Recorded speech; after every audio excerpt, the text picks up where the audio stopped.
ओम नमः सिद्धेभ्यः। ओम नमः सिद्धेभ्यः।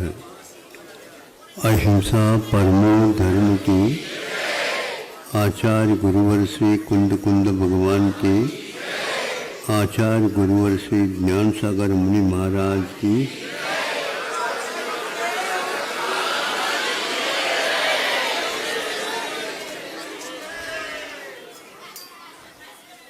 जो पहले से आए हैं वो तो पहले बैठ जाए, कोई बाधा नहीं, किंतु जो पीछे से आ जाते हैं, बाद में आ जाते हैं, वो पहली लाइन में आने का जो प्रयास करते हैं उसके कारण यहाँ पर अव्यवस्था बहुत होती है। इसलिए आप जितना कहा गया है या नियम बनाया गया उसका ठीक तरह से पालन करना चाहिए। पीछे वाले यदि आगे आएंगे तो पक्का है, पहले आकर के जो बैठे उनके लिए आप पीठ दिखा रहे हैं, यह ठीक नहीं माना जाता था। जब हम विद्यालय में जाते थे तो ऐसा ही होता, विलंब करके आए तो पीछे के डेस्क के ऊपर क्या टेबल के ऊपर बैठ जाओ, वह भी यदि नहीं है तो खड़े हो जाओ, ये कहा जाता था। आप लोग क्या विद्यालय नहीं गए हैं? नहीं महाराज, हमारे 5-5 विद्यालय चलते हैं, ये अलग वस्तु है, पैसे के काम चा। लेकिन नीति निर्धारण जो होता है विद्यालय का अपना अलग होता है। उसी प्रकार यहाँ पर समूह शरण में भी यही व्यवस्था है। बार बार मोबाइल के माध्यम से कहने की कोई आवश्यकता नहीं है, लेकिन आप लोगों को बार बार कहलवाते हैं जैसे मेहमान बन कर के आए हो। ध्यान रखो, समूह शरण में कोई मेहमान नहीं होता। एक आप तो होता है, आप तो जिसको बोलते हैं, जिसको आप लोग पावने बोलते, पावने, हाँ, तो पावन से पावने बन गया हो। आप तो वह होता है जो समूह शरण में अधर में बैठ करके समय पर बोलते हैं। आप विलंब से आ गए तो आपको दिव्य ध्वनि सुनने को मिलेगा ही नहीं। ऐसा वहीं पर कमठ भी बैठता है और वहीं पर सब बैठते हैं और वहीं पर ऊपर भगवान में बैठ जाते हैं। अब कम से कम आप लोग अपने आप को बड़ा मानना समूह शरण में तो छोड़ देना। तो हाँ, बीच में जय बोल करके आप अपना बड़ापन मत दिखाओ। नहीं, ये बिल्कुल शांति से रहो ना। हाँ, अब किसी नियम बनाए, एक एक नियम बनाते बनाते बनाते डायरी भर गई तो कौन से याद रखोगे आप? हाँ, इसलिए संक्षेप से ये कहता हूँ। अब देखो,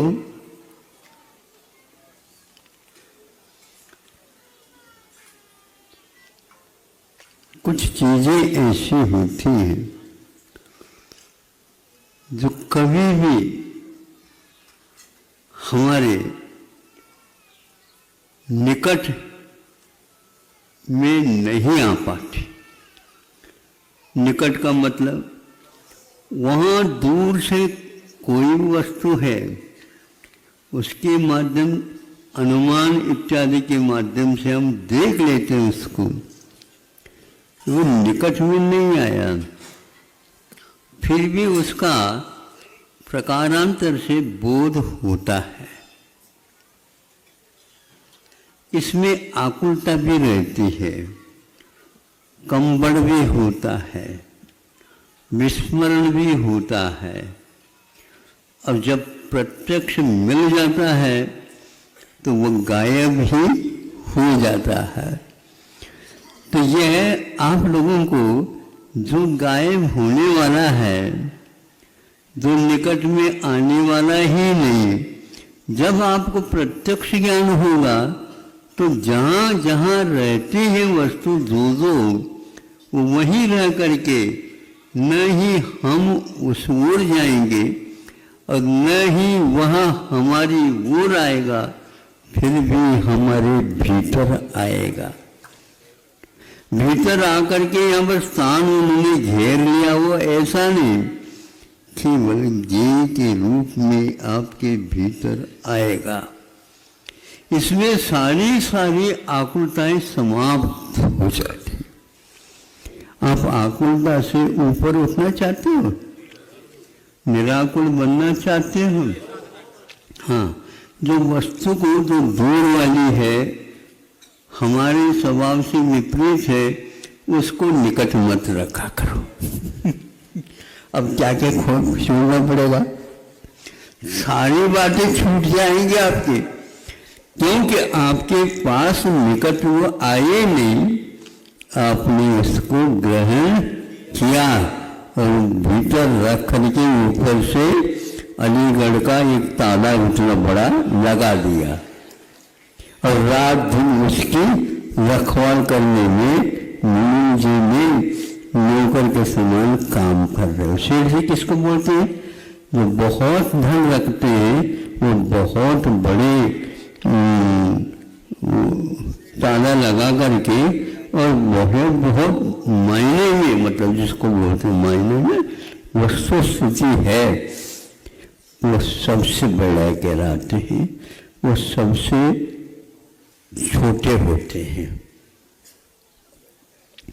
सबसे छोटे होते हैं फिर भी सबसे बड़े क्यों मानते हैं? महाराज सुबह सुबह देखो तो छाया, हम इतने दूर तक पहुंच जाते हैं। हाँ बिल्कुल, अब किलोमीटर होने वाला ही है। शाम को भी ये बात है, लेकिन वह आपकी छाया है, आपकी नहीं है, वो आपकी छाया। देवों की छाया कभी भी नहीं पड़ती, ऐसा सुना है। यदि कोई किसी को देव लग जाए, भूत लग जाए, तो उसके माध्यम से आप देखो तो भी उनकी छाया नहीं मिलती, बताते। हमारे पास ऐसे कोई आते ही नहीं, इसलिए तो हम उसकी चर्चा क्या करें। वह हमारी छाया से डरते हैं।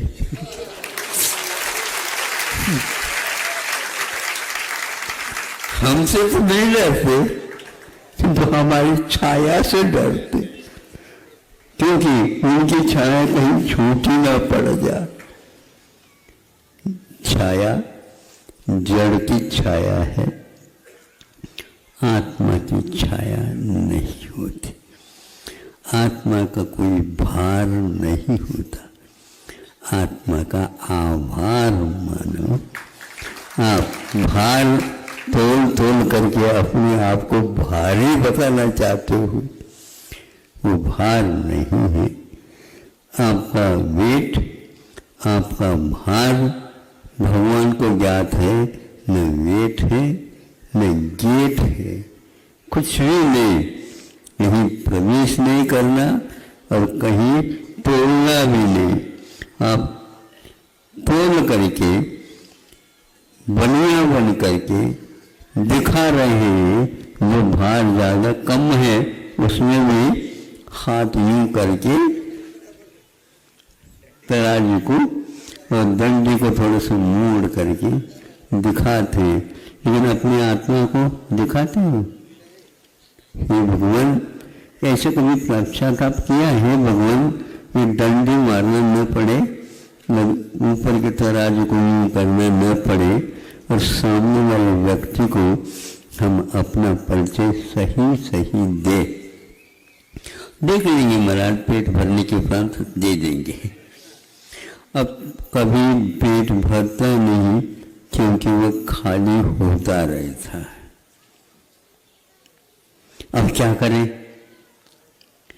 पेटी भरने में बैठ गए तो पेटी कैसी बनी पता ही नहीं, वो भरते ही नहीं। अरे चक्रवर्ती को लिए भी 9 निधियां मिली, फिर भी सुवन चक्रवर्ती की पेटी भरी नहीं। हजारों ने लाखों व्यक्तियों को चिकित्सक दान देने के उपरांत भी वहां भरी हुई रहती थी, फिर भी उसकी लोभ ने उसे 7 समुद्र पार कराया और नरक जाना पड़ा यहाँ से सीधे। चक्रवर्ती को मुक्ति होती है ये लिखा है, लेकिन हर एक चक्रवर्ती को नहीं। जो निदान करता है उसका निश्चय होता है, उतना बड़ा होकर के भी वह निम्न कोटि का कार्य करता। लोभ मूर्छा परिग्रह कहा है। तो इस प्रकार ये आकुलता है कि दूर को हम निकट के रूप से देखें और निकट को हमेशा हमेशा के लिए भुलवा दे। आज तक उसको याद ही नहीं किया तो निकट है। अब दूसरे को आप निकट रख करके उसकी रक्षक कैसे कर सकते हो? वो सुरक्षित अपने अपने गुणधर्म और प्रकृति से है। आप भी जिस प्रकार अभी तक सुरक्षित है, लेकिन आप असुरक्षित मान करके दूसरे के सहारा ले रहे हैं। दूसरे की छाया आपको बहुत प्रिय लगती है, किंतु प्राकृत की छाया प्राय करके प्रचलन में है। ये संस्कृत प्राकृत की छाया मानते हैं, लेकिन आजकल वह प्राकृत को भी नीचे रख करके संस्कृत में इसको लिख देते हैं। इसका अर्थ ये है प्रकृति रूप में प्राकृत है, इसलिए उसको अनादि अनिधन अथवा केवल भगवान की वाणी के रूप में स्वीकारा है, पहचाना गया है और उसको हमेशा हमेशा उपयोग में लाते हैं। आपको सोचना चाहिए देव से इसलिए बचते हैं क्योंकि उसकी छाया हमारे ऊपर पड़ न जाए। नहीं समझे? देव से सब लोग डरते हैं, कौन नहीं डरता? हाँ, सब लोग डरते हैं और उसी देव से सब लोगों को डरा भी देते हैं। और वो डराने लग जाते हैं तो उनको ऐसा लगता है ये कैसे कितनी कमजोर है। यदि आप देवों को डराना चाहें तो हाथ में माला ले लो, एक एक मिनट खिसकते जाओ तो हाथ जोड़ करके कहता है आपको क्या चाहिए बता दो।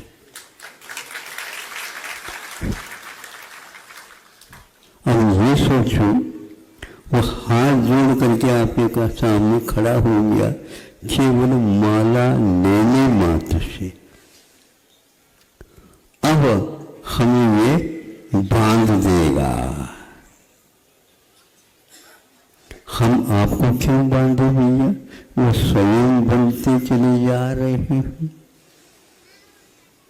ये आप अपने स्वरूप दिखाते तो आपको वसूल करने की कोई आवश्यकता नहीं थी।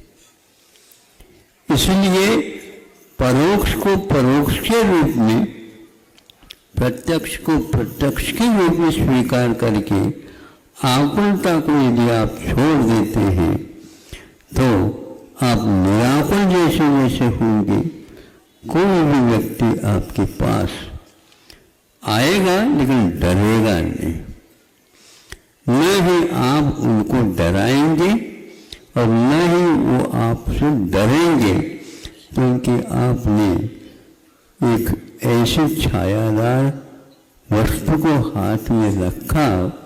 उसके कारण वह सब सामने वाले देव भी डरते हैं। आप लोग देव से डरते हो और आपसे 1000 गुना देव आपसे डरते हैं। और हमारे पास कोई भी आता नहीं और डरता भी नहीं, और वह बैठ जाते हैं। महाराज आपके पास में कई देव है बताते हैं। हाँ, हमारा तो महादेव भीतर है।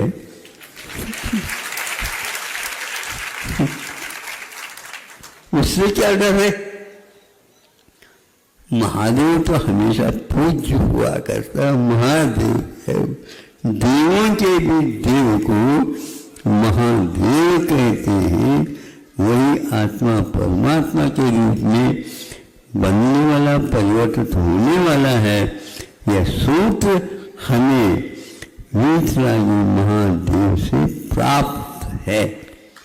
हम उसकी उपासना नहीं कर पा रहे हैं, उनको नहीं पहचान पा रहे हैं, ये बात अलग है। लेकिन महाराज वो कम से कम आपको थोड़ी सी अनुग्रह करके बता देते हैं, हमारी ये परिचय है, हमारी ये पता है, हमारी ये है, तुम मेरी आराधना करो। हमारे देव आराधना करो मेरी, ये नहीं कहते मुझे पहचानना हो तो पहचान लो और अपने आप में आराधना प्रारंभ हो जाएगी। भगवान को पहचानना ही भगवान की आराधना है। सही पहचान पैदा कर लो और एक बार भगवान की पहचान करके अपने देह, अपने हृदय में आसीन करोगे, फिर धीरे धीरे दूर को भी निकट में बनाने का आपका इरादा है वो समाप्त हो जाए। भगवान के ज्ञान में 3 लोक झलकता है और आप एक झलक के लिए बाहर कूदते हैं मेंढक की भांति। हाँ हाँ, सकल दिए जाए कह भी रहे हो। निजानंद, अब आप निजानंद में तो है ही नहीं, आपके पास आनंद नाम की वस्तु ही नहीं दिखती। हमेशा हमेशा तो रोते रहते हो। रोने वाला व्यक्ति आनंद की पहचान नहीं करता है और आनंद की पहचान करता है वह रोता नहीं है। इसलिए रोना धोना आपको छूट जाए, भगवान से प्रार्थना करता हूँ आपको दूर भागना न पड़े, सारी वस्तुएं झलक जाए, किंतु झलकन में आनंद नहीं, जिसमें झलक रहा है उसमें आनंद भरा हुआ है। यही प्रार्थना है प्रभु से। भगवान इनको मिले या न मिले, क्योंकि इनकी आकुलता बहुत लंबी चौड़ी है, हमें जल्दी जल्दी प्रत्यक्ष हो जाए तो फिर इनको कुछ कह भी सकते हैं। कैसे कह सकते हैं? अब तो मान लो तुम लोग। ऐसा ही हुआ कमर से ना, तब मानने लगा जब पार्श्वनाथ भगवान का यथार्थ स्वरूप उसके सामने आ गया। वैसे उसकी प्रतिलिपि है, बिंब है, उसके माध्यम से हम अपनी आत्मा को उसी रूप में स्वीकार करना प्रारंभ करते हैं। ऊपर तब तक के लिए है जब तक हम अपने आप को उनके रूप में अथवा वो हमें उनका जैसा स्वरूप है वैसे दिख जाए, यही प्रतीक्षा है। और इसके लिए आप लोगों को अपनी अपनी आकुलता छोड़ करके, कुछ आकुलता तो होती तो है महाराज, होती मैं भी जानता हूँ, लेकिन इतनी नहीं होनी चाहिए जो आपको होती है। हमें भी होती है आकुलता, हमें भी है, और दूसरे की अपेक्षा से भी हमें आकुलता होती है, पर यह उनका पहले कल्याण हो जाता कि यहाँ पर भीड़ कम हो जाए। अहिंसा, परमोध,